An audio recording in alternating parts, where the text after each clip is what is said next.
Assalamualaikum warahmatullahi wabarakatuh. Perkenalkan, nama saya Bagas Lutfi Maulana dari Universitas Jambi, Prodi Administrasi Pendidikan. Baiklah, langsung saja di sini saya akan membahas tentang psikologi pendidikan dan perkembangan manusia dalam perspektif teori pembelajaran. Nah, ini kita masuk ke latar belakang. Pendidikan merupakan proses penting dalam mengembangkan potensi manusia, baik secara intelektual, emosional, maupun sosial. Dalam hal ini, psikologi pendidikan berperan untuk memahami bagaimana individu belajar dan berkembang. Proses tumbuh kembang manusia meliputi perkembangan kognitif, psikososial, dan bahasa yang sangat berpengaruh terhadap keberhasilan pembelajaran. Selain itu, berbagai teori belajar seperti behaviorisme dan kognitivisme menjadi dasar dalam memahami proses belajar, serta hakikat inteligensi yang menunjukkan adanya perbedaan kemampuan individu. Di sisi lain, pendidikan juga dipengaruhi oleh keberagaman sosiokultural, seperti perbedaan budaya, etnis, dan gender, sehingga diperlukan pendekatan pendidikan multikultural untuk menciptakan pembelajaran yang inklusif dan menghargai perbedaan. Oleh karena itu, pemahaman yang menyeluruh tentang perkembangan manusia, teori belajar, dan keberagaman menjadi sangat penting agar proses pendidikan dapat berjalan secara efektif. Nah, di sini ada hakikat pendidikan dan psikologi pendidikan. Nah, jadi arti dari hakikat pendidikan yaitu proses pembelajaran sebagai upaya untuk mengembangkan aktivitas dan kreativitas peserta didik dengan interaksi yang menghasilkan pengalaman belajar. Nah, sedangkan psikologi merupakan ilmu yang mempelajari tentang gejala-gejala kejiwaan dan perilaku manusia dalam interaksinya dengan lingkungan, baik itu individu maupun kelompok. Hal ini tidak hanya berkaitan dengan penelitian ilmiah dalam berbagai aspek dimensi belajar mengajar, tetapi juga bagaimana prinsip-prinsip psikologi ini diaplikasikan dalam konteks pendidikan dengan tujuan untuk meningkatkan kualitas belajar mengajar. Nah, di sini ada ruang lingkup psikologi pendidikan. Jadi, ruang lingkup psikologi pendidikan itu sangat luas karena berkaitan dengan perkembangan perilaku dan sosial individu.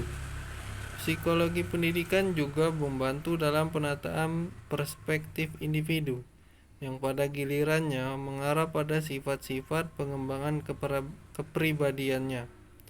Pemikiran dalam psikologi pendidikan menyatakan bahwa perkembangan otak manusia dapat ditelusuri dan diklasifikasikan ke dalam tahap-tahap yang terkait langsung pada hubungan antara anak dengan lingkungannya.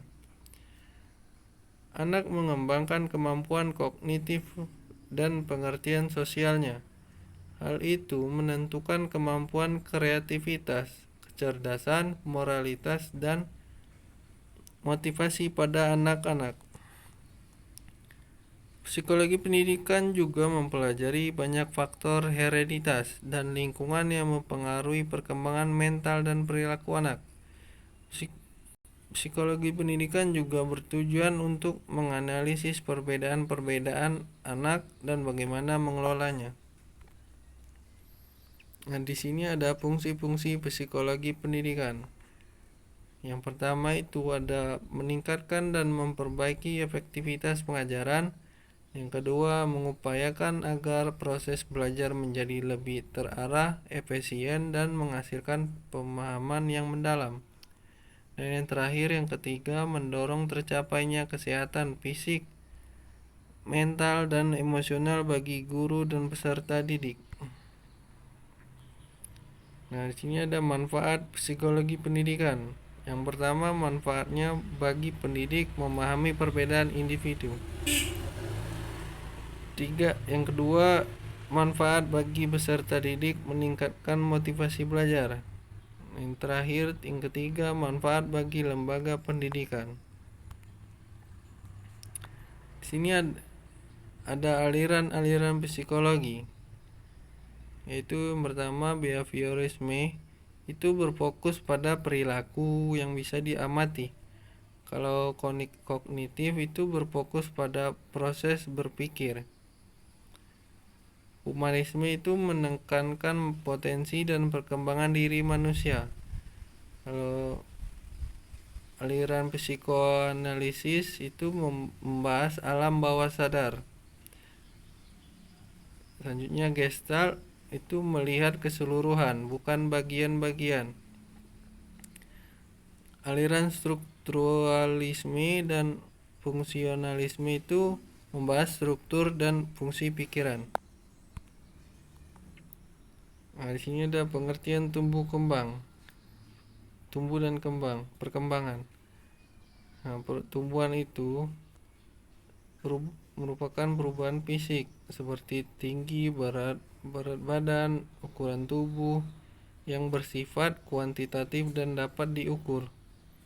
Nah, kalau perkembangan itu perubahan kemampuan dan fungsinya atau psikologis, motorik, dan emosi itu yang bersifat kualitatif, dan keduanya saling berkaitan dan terjadi sepanjang hidup manusia. Nah, sini ada faktor-faktor yang mempengaruhinya. Utama itu ada faktor interaksi, itu ada genetik dan kondisi biologis tubuh. Kalau faktor eksternal, lingkungan, nutrisi, kesehatan, dan stimulasi.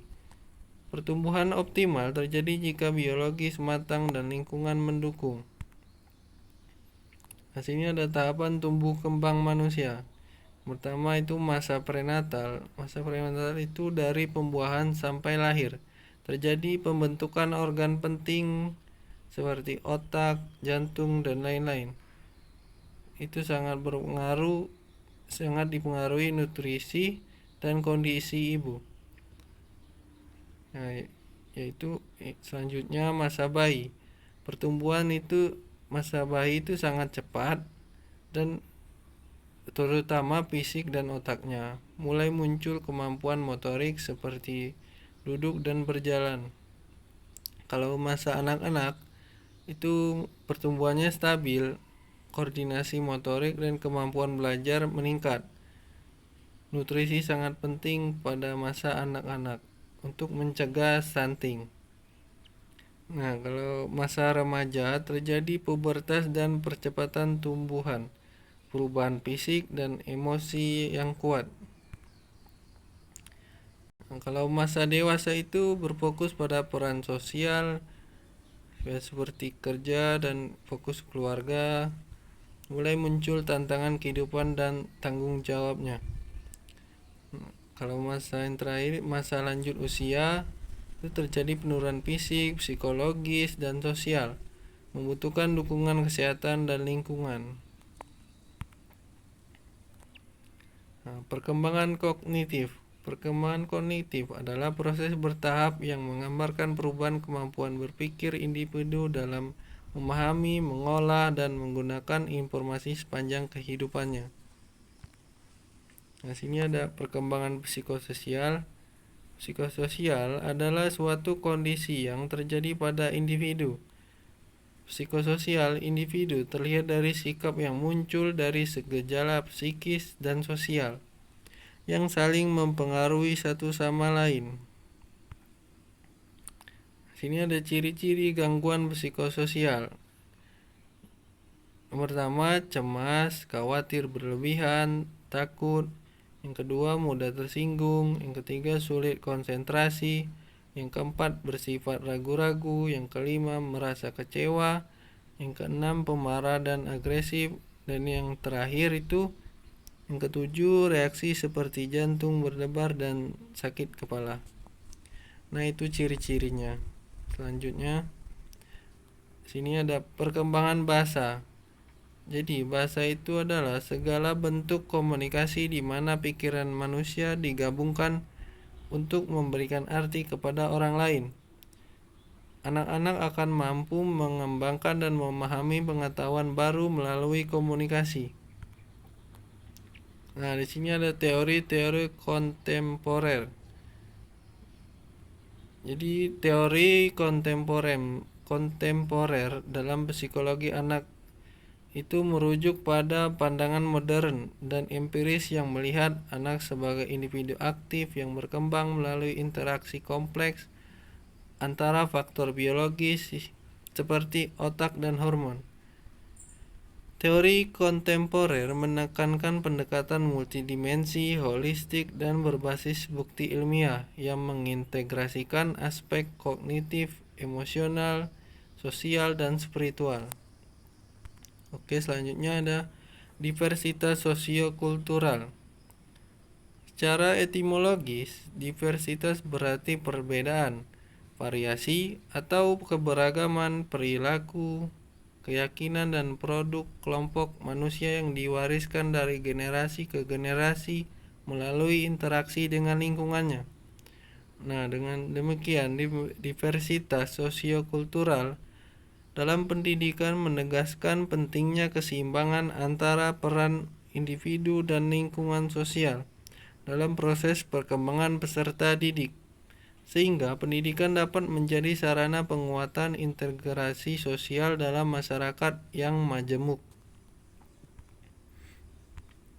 Oke, selanjutnya itu ada kultur dan etnis. Kultur atau budaya adalah pola perilaku, keyakinan, dan semua produk dari kelompok orang tertentu yang diturunkan dari satu generasi ke generasi selanjutnya. Sedangkan etnisitas atau ethnicity adalah pola umum karakteristik seperti warisan kultural, nasionalitas, ras, agama, dan bahasa. Nah, etnis ini merujuk pada orang-orang dalam kelompok. Dalam Ensiklopedia Indonesia, etnis disebutkan etnik berarti kelompok sosial dalam sistem sosial atau kebudayaan yang mempunyai arti atau kedudukan tertentu karena keturunan, adat, agama, bahasa, dan lain sebagainya. Nah, sini ada pendidikan multikultural. Jadi multikulturalisme atau multikulturalisme itu merupakan suatu hal yang tidak dapat dipisahkan dari kehidupan masyarakat. Namun, keberagaman tersebut tidak selalu diiringi dengan keharmonisan sosial. Pengaruh globalisasi juga memunculkan berbagai persoalan sosial dan budaya. Oleh karena itu, pendidikan dianggap sebagai sarana yang sesuai untuk membangun kesadaran multikulturalisme di Indonesia. Melalui pendidikan multikultural diharapkan dapat memperbaiki ketertiban dalam kehidupan sosial dan budaya Indonesia. Nah, di sini ada tujuan pendidikan multikultural. Yang mana tujuan utama dari pendidikan multikultural adalah untuk menanamkan sikap simpati, respek, apresiasi, dan empati terhadap penganut agama dan budaya yang berbeda. Untuk dapat memahami multikulturalisme diperlukan landasan pengetahuan yang berupa bangunan konsep-konsep yang relevan dan mendukung keberadaan serta berfungsinya multikulturalisme dalam kehidupan manusia. Nah, sini ada gender, di mana arti dari gender itu cara seseorang memandang dirinya sebagai laki-laki atau perempuan, di mana konsep gender berbeda dengan seks atau jenis kelamin. Gender berkaitan dengan peran, perilaku, dan sifat yang dianggap sesuai bagi laki-laki atau perempuan. Menurut budaya dan masyarakat, menjelaskan arti atau makna wacana gender dalam pendidikan dan fenomena sosial gender dalam proses pembelajaran. di mana terjadi interaksi sosial antara guru dengan siswa. Nah, di sini ada hakikat inteligensi, di mana hakikat inteligensi adalah kemampuan untuk menetapkan dan mempertahankan suatu tujuan, untuk mengadakan penyesuaian dalam rangka mencapai tujuan itu, dan untuk menilai keadaan diri secara kritis dan objektif. Beberapa pakar mendeskripsikan inteligensi sebagai keahlian untuk memecahkan masalah atau problem solving. Nah, di sini ada teori behaviorisme. Jadi, teori belajar behaviorisme itu merupakan tingkah laku seseorang yang telah dianggap belajar apabila mampu menunjukkan perubahan tingkah laku. Pandangan behaviorisme mengakui pentingnya masukan atau input yang berupa stimulus dan keluaran atau output yang berupa respon. Keberhasilan proses belajar ditentukan oleh adanya perubahan perilaku yang muncul sebagai hasil pengalaman. Untuk memahami perilaku serta didik, diperlukan proses perubahan dan observasi yang sistematis. Nah, sini itu ciri-ciri teori belajar behaviorisme. Yang pertama, aliran ini mempelajari perbuatan manusia bukan dari kesadarannya, melainkan mengamati perubahan dan tingkah laku yang berdasarkan kenyataan. Pengalaman-pengalaman batin dikesampingkan serta gerak-gerak pada badan yang dipelajari. Oleh sebab itu, behaviorisme adalah ilmu jiwa tanpa jiwa. Nah, yang kedua, ciri-cirinya segala perbuatan dikembalikan kepada refleks behaviorisme, mencari unsur-unsur yang paling sederhana, yakni perbuatan-perbuatan bukan kesadaran yang dinamakan refleks. Refleks adalah reaksi yang tidak disadari terhadap suatu pengarang. Manusia dianggap sesuatu yang kompleks refleks atau suatu mesin. Nah, yang ketiga, behaviorisme berpendapat bahwa pada waktu dilahirkan semua orang itu adalah sama. Menurut behaviorisme, pendidikan adalah maha kuasa. Manusia hanya makhluk yang berkembang karena kebiasaan-kebiasaan, dan pendidikan dapat mempengaruhi refleks keinginan hati. Pendidikan merupakan landasan dan pijakan awal dalam pengembangan praktik pendidikan. Misalnya pengembangan kurikulum, manajemen sekolah, dan proses belajar mengajar. Kurikulum dan pembelajaran memiliki keterkaitan dengan teori pendidikan, atau dalam penyusunan suatu kurikulum dan rencana pembelajaran ini mengacu pada teori pendidikan. Nah, itu tadi arti dari teori pendidikan. Nah, baiklah, itu tadi penjelasan singkat dari saya. Saya akan membacakan kesimpulannya. Pendidikan merupakan proses yang tidak terlepas dari pemahaman psikologi pendidikan, perkembangan manusia, dan teori belajar. Perkembangan kognitif, psikososial, dan bahasa menjadi dasar penting dalam menentukan keberhasilan proses pembelajaran. Berbagai teori seperti behaviorisme dan kognitivisme memberikan pandangan yang membantu dalam merancang strategi pembelajaran yang efektif. Selain itu, keberagaman sosiokultural, budaya, etnis, dan gender juga menjadi faktor yang harus diperhatikan melalui pendekatan pendidikan multikultural. Dengan memahami seluruh aspek tersebut, pendidikan diharapkan mampu menciptakan proses pembelajaran yang efektif, inklusif, dan mampu mengembangkan potensi peserta didik secara optimal. Baik, itu tadi mungkin penjelasan dari saya, pembahasan dari saya. Mohon maaf jika ada kesalahan kata atau ucapan saya, mohon dimaafkan. Saya akhiri. Wassalamualaikum warahmatullahi wabarakatuh.